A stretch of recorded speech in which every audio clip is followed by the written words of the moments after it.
Hey vegan cyclists, so we're talking about how to pace on long climbs. I'm here doing about a 40 to 50 minute grind of a climb with Chaz, who has the same power profile as me but weighs 20 pounds lighter. So I'm gonna have to pace this very well. I gotta really think about the tactics and pacing this because he's gonna destroy me on this climb. So let's talk about three main things. Like one, how long is the climb, both in distance and time? What is my best time on this climb, if I have that? And then also, what's my fitness like now as compared to when it was when I PR'd this? So on how long the climb is, lap your Garmin at the start so you can gauge how much is left in both distance and time. It gives you a really good kind of like life bar on how much more the climb is. If you have the ability, try to remember your best times on this climb. So if if mine's like 40 minutes and 2 seconds, well, I know about what is possible. I'm not gonna be able to beat that by 20 minutes, you know what I mean? And then also, where's my current fitness? 20-minute power, 1 hour power. What was it like when I PR'd? What is it like now? I mean, these three things, like knowing the distance and my time and my fitness, are gonna play into a huge benefit to be able to understand, just how well I can do. All right, so on the very top, we're gonna overlay overkill for sure, right? So on the very top is the gradient of the climb, and I'm gonna show you the zones that I was in while doing that climb, and to the left are my zones. Green is 1, like that P colors, 2, 3, 4, 5, 6.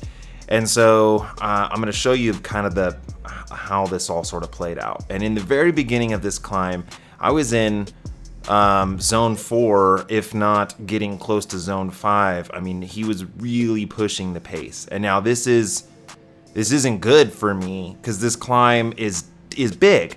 And my PR, my best ever power for this entire climb was 330 watts at 40 minutes. So I know that if I'm 5 minutes into this climb and I'm already averaging 360 watts, that I have started out way too hard. And I know that I'm getting a little bit of a draft from him, and I'm trying my best to stay with him as much as possible, but there's gonna be a point where I have to pull the plug. Then I'm gonna have to say, okay, I need to go back into my own pacing strategy, because if I don't, I'm going to explode into pieces. And so then we get just about up close to about 12 minutes of, in the first 12 minutes of the climb. And I am still around 360 watts, and he's just crushing me. And I know that I'm not gonna be able to hold this, so I'm trying to think is there little level offs on this climb? Is there a place that by dumping my energy I can regain it later? But then I'm really starting to go in the red. My heart rate is 191, 192. My average power gets up to 370 at one point, which again, that's 40 watts more than my best PR. And I'm not going to break my PR by 40 watts. It's not gonna happen. I am just driving myself into Explosionville. And so I have to make a decision like, okay, I need to recoup, I need to recover, I'm gonna back it down, I'm gonna let him go, but I'm not blowing up here. I haven't hung on his wheel until I exploded.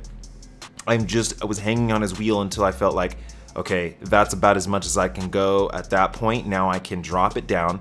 My average power, what I was trying to get it, is back down to about 310 watts, and really get my heart rate down, kind of get into my own pace, but I'm still in zone 3, right? I'm still hovering high, mid to high zone 3, with a little bit of surges into zone 4. So I'm not riding hard. I mean, this is still very difficult. And after doing, 12 minutes at 370 watts, it's definitely difficult. But this is where you need to really make sure that your pacing strategy is on, and then if you've gone over it, you've gone way too deep, that you don't just keep going down that same path. Now, ego-wise, it's really hard because he's gone. Chaz has left the building, and for the most part, often you're never gonna see your ride companion again if he's just a better climber than you. But this is knowing your pacing strategy is gonna get you to the top way sooner than if you just try to hang on with him and blow into pieces. And so I have not gone into the red. I started to, but then I backed it down, and I'm still holding decent power. But now that I'm after like more than halfway through the climb, I can now start to pick the pace back up because I've recovered. My heart rate is low, got down to about 160-ish, right? And so now I can start to bump my power back up according to, how I'm feeling. But then I was able to go more into zone 4 for the last, I guess the 3/4 of the of that climb. And now, again, most of the time you're not going to catch if the guy's a way better climber than you, whatever. But if you guys are equally matched, and I think Chaz was a little under the weather on this day, so he went way too hard. He tried to drop me and demolarize me. He wanted to prove a point. And so he went too hard. He went into the red and he paid for it. And so by me pacing it a little bit better, I ended up closing down this massive gap that he had put on me and caught back up to him. Now he knew that he was blowing up, so he didn't just hang on. But when I catch him, I'm like, dude, it's on. We're playing for sure. You tried to smash me. I got this on GoPro. I got to make this look cool.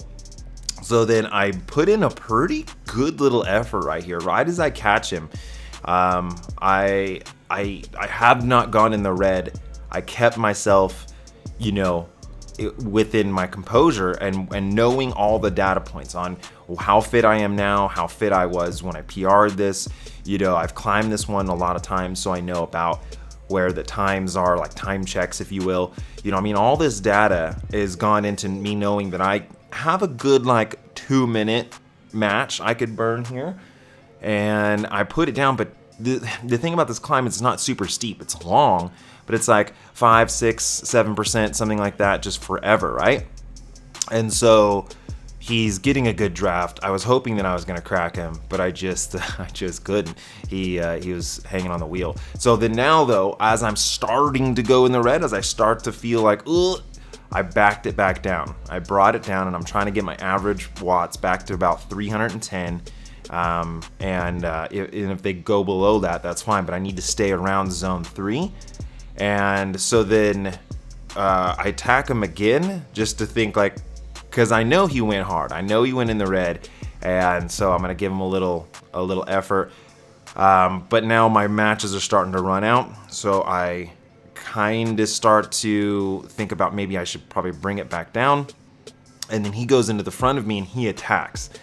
So I had gone in, zone 4. I was in the little bit of the red, and he attacks. But if I had gone then, I probably would have blown up, because you really have to be careful on these long climbs. There's a good 10 minutes left of this climb. So I just back it down to around zone 4-ish, and something I know I can hold, and I just Chris Froome him back. Again, this doesn't always happen, but I'm not just killing myself to stay on his wheel because the climb is so long. And so, and I attacked him twice. So then you can see here now that I didn't just blow myself out to chase him down and stay with him, because I could have cracked. And once you crack on a climb, dude, it's all over. It's so hard to recover when you're putting a lot of power into the pedals. So then I catch back onto him, and now I'm really trying to recover, because I've had several little back-to-back moments of high pace. And again, it's not flat by any means, but it's definitely, drafting does play a good role. So I'm really trying to hang on to him, because the end is coming up. The end is close. And so he kind of gives me this little dummy attack. But I've paced this climb very well. He went really in the red in the midpoint. But then he attacks me, and again, he is same power profile and 20 pounds lighter. So it's really difficult to out-sprint him on a climb. But I gave it my all. I just sort of didn't have his wheel. If I was closer to his wheel, maybe. But, we're at 41 minutes, 42 minutes on this climb. And the average watts were up there. So he still got me at the line, but I really paced myself as best as I could. So now ideally what you're gonna want is, if I was gonna do this climb by myself, kind of a negative split, where in the first half I'm under what my power goal is, and the second half I'm over it.